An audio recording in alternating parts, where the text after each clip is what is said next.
ओम शांति। हम सभी संसार में सबसे अधिक भाग्यवान हैं क्योंकि स्वयं भगवान ने हमारी पालना की है।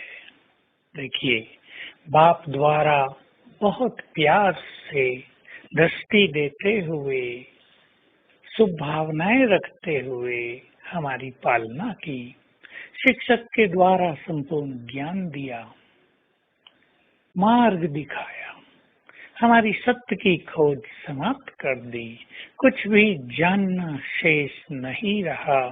स्वयं भगवान से हमने सम्मुख गीता ज्ञान सुना। कितने भाग्यवान हैं हम। और सदगुरु के रूप में भी उसने हमें वरदान दिए, मुक्ति जीवन मुक्ति का मार्ग प्रशस्त कर दिया, अधिकार दे दिया और हमारे सिर पर अपना वरदानी हाथ भी रख दिया। सोचो, जिसका सदगुरु स्वयं भगवान हो उसकी सदगति तो निश्चित है, उसको तो महान बनना ही है। ऐसे सदगुरु की छत्र छाया भी हमारे सिर के ऊपर है। तो बाबा के तीनों स्वरूपों की बहुत सुंदर, श्रेष्ठ, भव्य पालना हम सबको मिली है। ब्रह्मा भोजन भी उसने ही खिलाया है। अपना प्यार बहुत दिया है जिससे जन्म जन्म के दुख समाप्त हो गए। क्या हम सभी अपने श्रेष्ठ भाग्य को समझते हैं? या संसार की उलझनों में, छोटी छोटी वर्तमान की कमियों में, अभावों में हम अपनी श्रेष्ठ प्राप्तियों को भूल तो नहीं जाते? हमें भूलना नहीं है। जो कुछ हमें मिला है वो तो चारों युगों में किसी को भी नहीं मिल सकता। हम कितने भाग्यवान हैं। बस ये भाग्य सबको नंबरवार क्यों मिलता है? बाप वो सबका, लेकिन सबको नशा अलग अलग रहता है।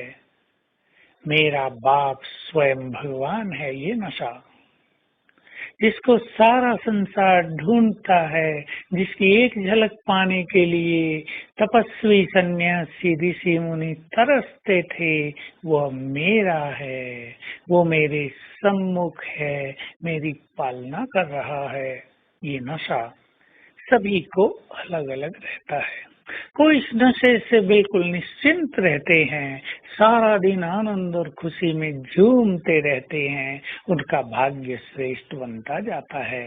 पढ़ाई पढ़ाई है, स्वयं भगवान पढ़ाने आते हैं। कितना उनका रिगार्ड हो, हमें उन पर कितनी कुर्बानी हो कि कुछ भी जानना शेष नहीं रहा।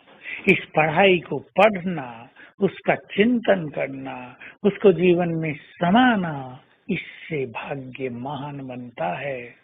और सदगुरु को साथ लेकर चलना, उसकी छत्र छाया में रहना, उसके वरदानों की अनुभूति करना, अनुभूति खास, और रोज सवेरे उससे वरदान लेना, उन वरदानों में निश्चय रखना, इससे हमारा भाग्य बहुत महान बन जाता है। तो आइए हम इन तीनों स्वरूपों की पालना का पूरा पूरा फायदा उठाएं और अपने से पूछ भी लें, क्या हम इसका फायदा उठा रहे हैं?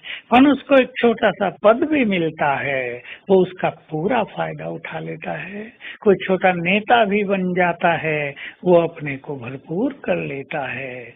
और हमारे साथ तो स्वयं भाग्य विधाता हो गया है।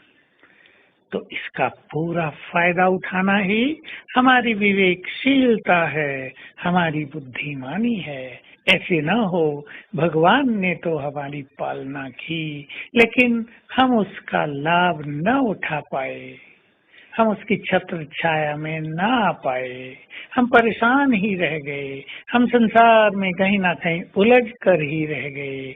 हमने अपने जीवन को महान नहीं बनाया। चेंज करेंगे स्वयं को और इस पालना का भरपूर फायदा उठाएंगे। तो आज सवेरे से ही बहुत सूक्ष्म डीप ये नशा हो जाए, मैं बहुत बहुत भाग्यवान हूँ, मेरे भाग्य ने करवट बदली है। स्वयं भाग्य विधाता मेरे भाग्य की लकीरें खींच रहा है। और आज सारा दिन बहुत सुंदर अभ्यास करेंगे। इस देह को छोड़कर परम धाम में जाना, आत्मा को उड़ते हुए देखेंगे, बाबा को टच करना, कुछ देर उसके साथ रहना, फिर वापस इस देह में आ जाना और फील करेंगे मुझसे चारों ओर वाइब्रेशंस फैल रहे हैं। ओम शांति।